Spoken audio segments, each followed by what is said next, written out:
Okay, so this is a ridiculous idea. In front of me is a GLC 63 SE Performance, and it takes the entire powertrain from the C63 AMG, a vehicle you guys all loved so much, and stuffs it into AMG's compact crossover, the GLC. Is this AMG's attempt to cash in on whatever brand weight the 63 name still has and stuff it into a better selling, potentially compact crossover? Let's find out.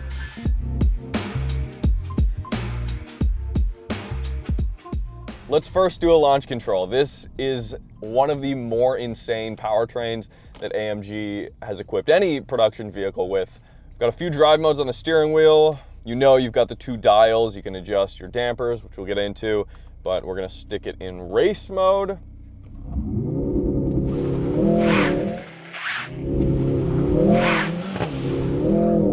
Oh, wow.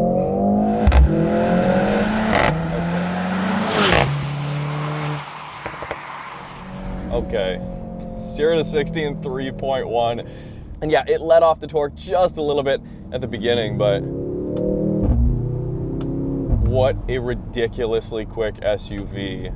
It's not necessarily quite as quick as the numbers would suggest. So 671 horsepower, 752 pound-feet of torque. Now that torque, I was expecting it to be really low down in the power band as far as the peak number is concerned. It's actually way up there. It's 5,000 to 5,500 RPM is when you get peak torque. Now, this of course is a plug-in hybrid, so it has an E-motor on the rear axle. It puts out 200 horsepower. If you're good at math, I had to read the brochure, then you'll know that, wow, this thing is fun. Then you'll know the gasoline engine alone, a 2-liter turbocharged inline-4 in front, puts out almost 500 horsepower at the crank on its own without the hybrid system. So why do we need the hybrid system? Well, you would think efficiency, and we'll get into that in a second. But first and foremost, this is AMG's most insane crossover they've ever built. To me, instantly, when I got in this vehicle, I was expecting and kind of buffering my expectations because of what people had said about the C63. I have not driven a C63, so I was kind of excited, still am. I love this thing.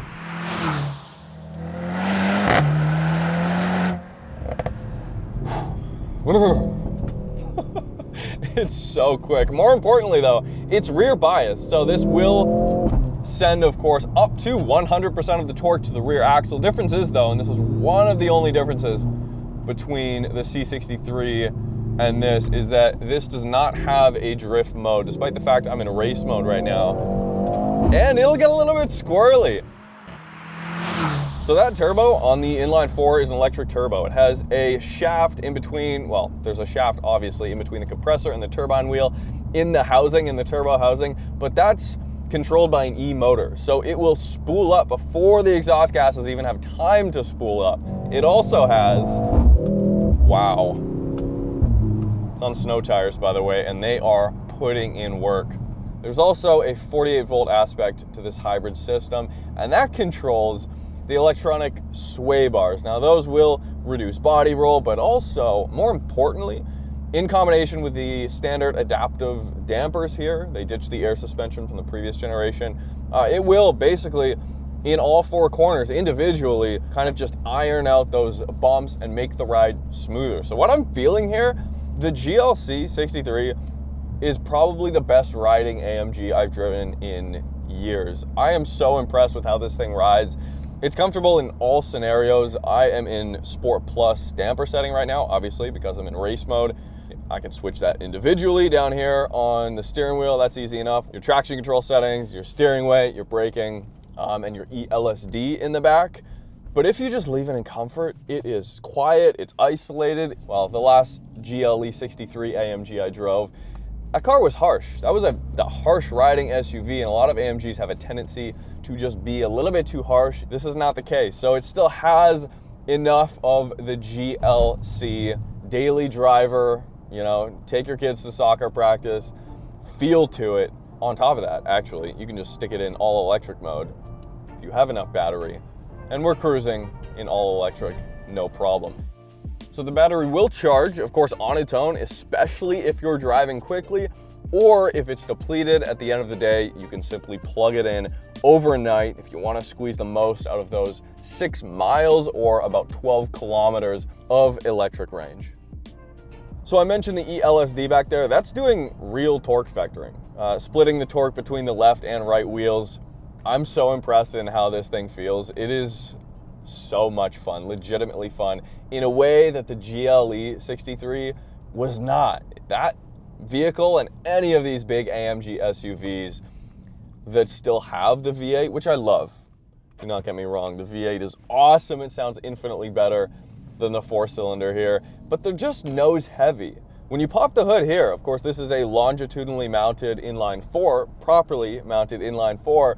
Half the engine is behind the front wheels, so the car kind of ends up shrinking around you. And I forgot the last bit of tech, probably not the last bit of tech, but an important piece to this puzzle, and that is the rear steer.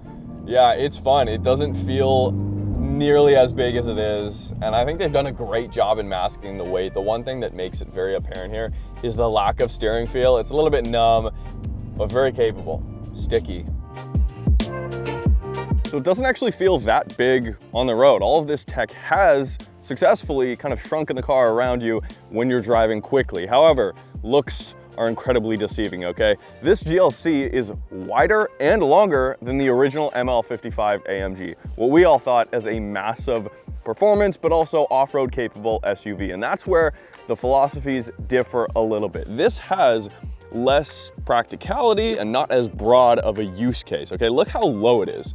It is slammed compared to an ML55 or let's say a first generation Cayenne. That first generation Cayenne is only 1.5 inches longer than this, okay? And for context, an Ioniq 5N is only 1 inch shorter than this. It's still got incredible handling characteristics for its weight, which it weighs just over 5,100 pounds. It's insane. For context, a Macan GTS, which of course is not a hybrid, weighs about 570 pounds less than this. Now, this all does not come without compromise, okay? I would not spec the coupe version of this. You can spec one with kind of a sloped back.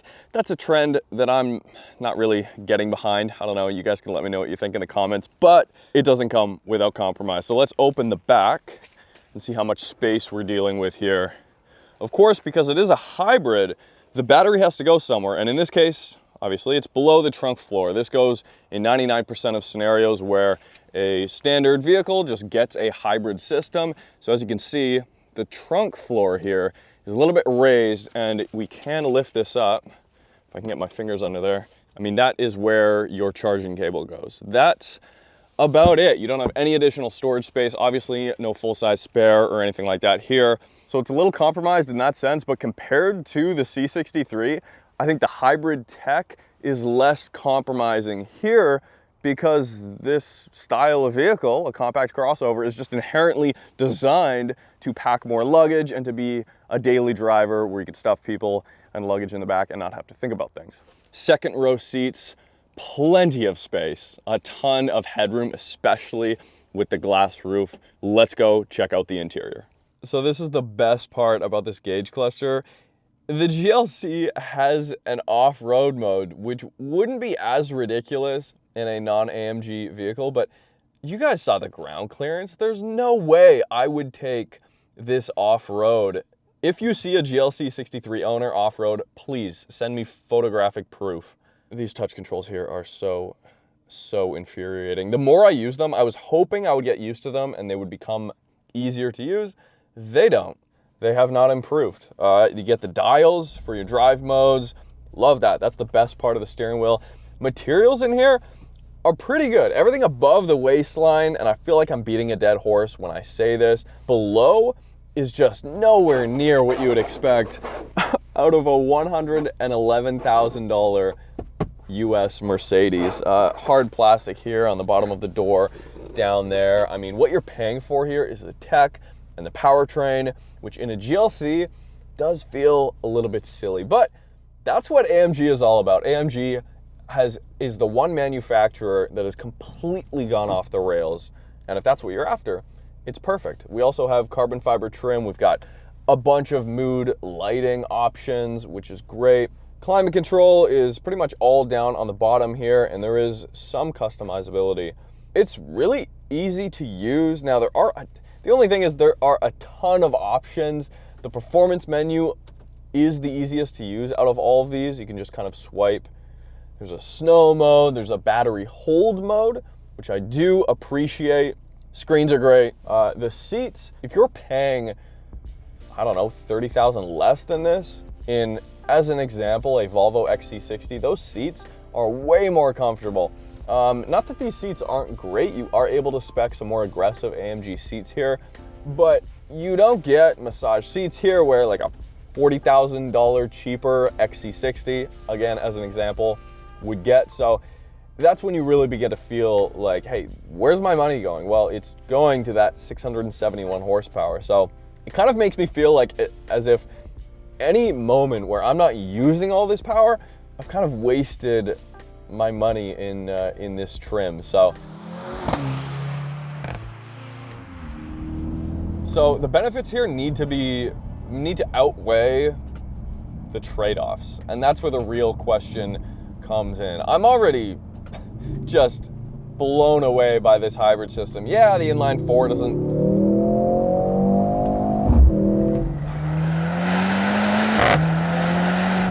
Wow, that's ridiculously quick.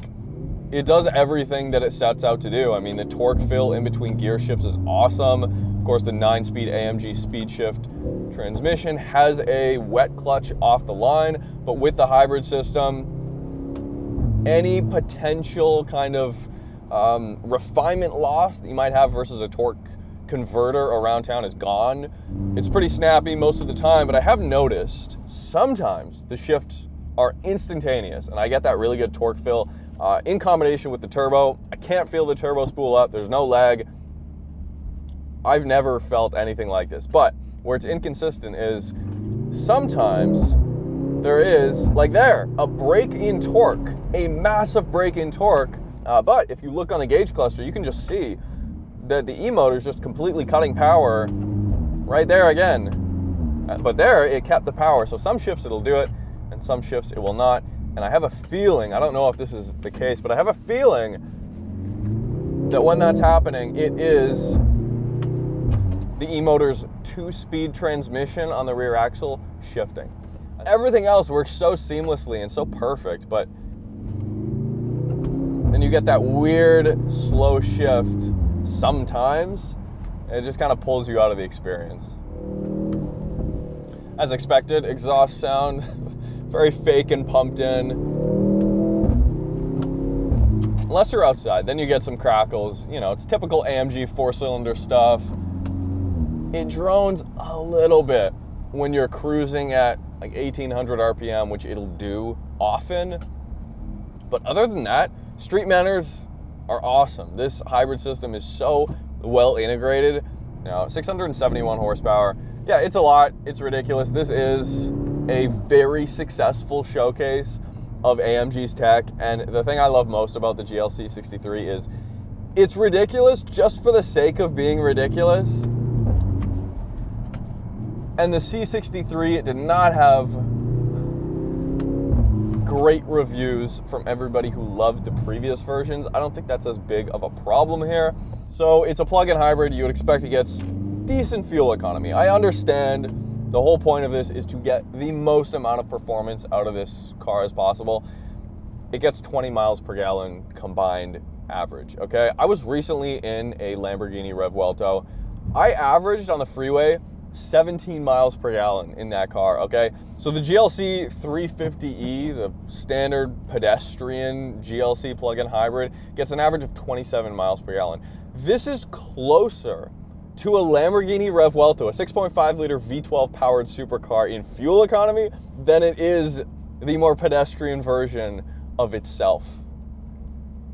I don't have to say anything more. That is absolutely ridiculous. Now, okay, if we take the average of my Revuelto experience, it was a lot lower. It was about 14.5 miles per gallon. So still not great, but still, this splits the difference between a Revuelto and a 350e. If you're looking for the best of both worlds, it just doesn't do that.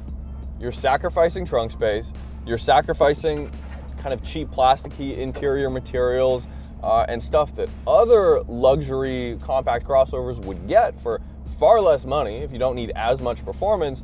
And then, of course, you're also sacrificing fuel economy. So pick what matters to you, pick where your priorities are. Am I glad that this car exists? Absolutely. It's a laugh, it's a riot, it's so ridiculous. Please let me know what you guys think in the comments below. Subscribe if you haven't already. Hit me up on Instagram. We'll see you soon.